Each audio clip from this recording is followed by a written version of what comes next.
Times network ద్వారా గుర్తించబడ్డ India's number 1 varicose veins hospital AVIS ని సంప్రదించండి.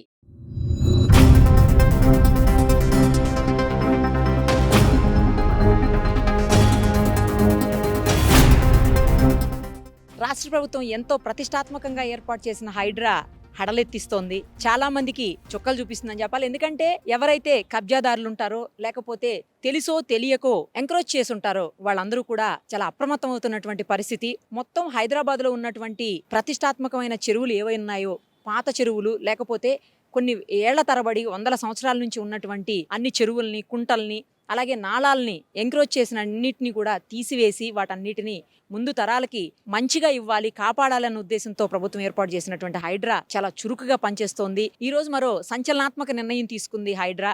అదేంటంటే శేర్లింగంపల్లి మండల పరిధిలో ఉన్నటువంటి 204 నిర్మాణాలకు నోటీసులు సర్వ్ చేసింది. ఈ రోజు దుర్గం చెరువు FTL లెవెల్లోకి వస్తాయి, అందులో నిర్మాణాలు చేపట్టారంటూ ఈరోజు అమర్ సొసైటీ కాలనీ, అలాగే nectar gardens colony, doctors colony, వీటితో పాటు కావూరి హిల్స్, ఇలా అనేక కాలనీలో ఉన్నటువంటి దాదాపు 204 నిర్మాణాలకు ఈరోజు నోటీసులు సర్వ్ చేసింది. అందులో 30 రోజులు అంటే ఒక నెల రోజుల పాటు వాటన్నిటికీ కూడా టైం ఇచ్చింది. ఎందుకంటే అంతలోపు ఏవేవైతే బఫర్ జోన్లో ఉన్నాయో, ఏవేవైతే FTL లెవెల్లో అక్రమంగా చేపట్టారో ఆ నిర్మాణాలన్నింటినీ కూడా వాళ్లే తొలగించుకోవాలని, లేని పక్షంలో తామే ఆ నిర్మాణాలను చట్టబద్ధంగా తొలగించి వేస్తామని చెప్పేసి హెచ్చరించింది.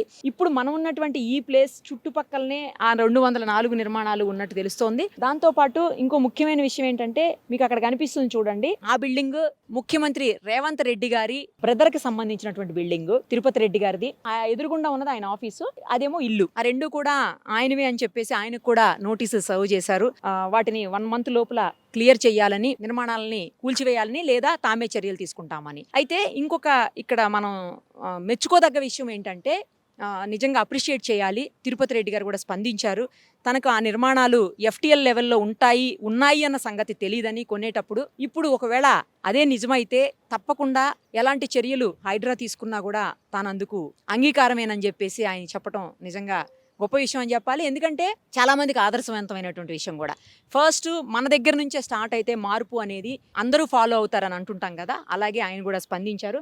తర్వాత నా వెనకాల ఇంకో బిల్డింగ్ కనిపిస్తుంది చూడండి మీకు, అందులో దుబ్బాక ఎమ్మెల్యే కొత్తకోట ప్రభాకర్ రెడ్డి గారి ఆఫీస్ కూడా ఉంది. ఆయన బోర్డు కూడా బయట కనిపిస్తా ఉంది మనకి. తర్వాత చాలా ఇళ్ళు ఉన్నాయి, ఇక్కడ చాలా నిర్మాణాలు ఉన్నాయి, రకరకాల ఆఫీసులు, నిర్మాణాలు, ఇళ్ళు అన్నీ ఉన్నాయి. వాటన్నిటినీ కూడా 1 మంత్ లోపు తొలగించాలని చెప్పి ఆ నోటీసుల్లో హైడ్రా చెప్పినటువంటి పరిస్థితి. ఎక్కడైతే F అని రాసుందో ఇంటి మీద, అదేమో FTL లెవెల్లో అంటే ఫుల్ ట్యాంక్ లెవెల్లో ఉన్నటువంటి ఇళ్ళు. తర్వాత BN రాసున్న ఇళ్ళు లేదా BN రాసున్న నిర్మాణాలు అయితే బఫర్ జోన్లో ఉన్నటువంటి నిర్మాణాలు. మనకు పక్కకు కనిపిస్తుంది చూడండి దుర్గం చెరువు. సో దుర్గం చెరువుకు సంబంధించినటువంటి FTL లెవెల్, అలాగే బఫర్ జోన్లో ఉన్నటువంటి దాదాపు 204 కట్టడాలను, ఈ నిర్మాణాలను తొలగించాలని చెప్పేసి నోటీసులు సర్వ్ చేసినటువంటి పరిస్థితి. ఒకవేళ 1 మంత్ లోపు వెయిట్ చేసి అవ్వకపోతే వాళ్లే తీసేస్తారని కూడా అందులో క్లియర్గా నోటీసులో చెప్పున్నారు. ఏది ఏమైనా కూడా హైడ్రా చేస్తున్నటువంటి ఏదైతే ఈ కార్యక్రమం ఉందో దాన్ని అందరూ కూడా మెచ్చుకుంటున్నటువంటి పరిస్థితి. ప్రభుత్వము లేదా సీఎం రేవంత్ రెడ్డి గారు చాలా మంచి నిర్ణయం తీసుకున్నారు. నిజం చెప్పాలంటే ఇది ఒక రకంగా మనకి ఏవైతే చెరువులు ఉన్నాయో, కుంటలు ఉన్నాయో, అలాగే నాళాలు ఉన్నాయో వాటన్నిటినీ కాపాడాలి అన్న ఉద్దేశంతో. మనకు తెలుసు వర్షం వస్తే ఈ ఏరియా అయితే కింద ఇందాక ఎవరో చెప్తున్నారు, పక్కనే ఆఫీస్ ఉందని చెప్తున్నారు ఆయన, ఇక్కడ వరకు వాటర్ వచ్చేస్తాయి మేడం అని చెప్తున్నారు ఆయన. అంటే ఆల్మోస్ట్ హాఫ్ లెవెల్ వరకు వాటర్ వచ్చేస్తాయి. మనం ఎప్పుడైతే చెరువుల్ని, ఈ కుంటల్ని లేకపోతే నాళాలని కబ్జా చేస్తామో, లేకపోతే వాటి మీద ఎంకరేజ్ చేసి కట్టడాలను నిర్మిస్తామో, అప్పుడు వాటర్ ఫ్లో అనేది కూడా తగ్గిపోతుంది. ఆ వాటర్ ఎటుపోవాలో తెలియక వర్షం వచ్చినటువంటి వర్షపు నీరు మొత్తం కాలనీలోనే ఉండేటువంటి పరిస్థితి, లేదా ఇళ్ల లోపలికి వచ్చేటువంటి పరిస్థితి. సో అదే ఇదంతా ఫ్రీగా వదిలేస్తే అది చెరువులాగా ఉండిపోతాయి కాబట్టి చెరువులోనే ఉండిపోతాయి. ఇంకొకటి క్లైమేట్ కూడా దారుణంగా చేంజ్ అయింది. గత 10-15 ఏళ్లలో చూసుకుంటే హైదరాబాద్ క్లైమేట్ చాలా దారుణంగా మారిపోయింది. ఇంతకుముందు స్వెట్టింగ్ కానీ లేకపోతే సఫకేషన్ ఇదంతా ఏం ఉండేది కాదు. బట్ ఇప్పుడు ఘోరమైనటువంటి పరిస్థితి.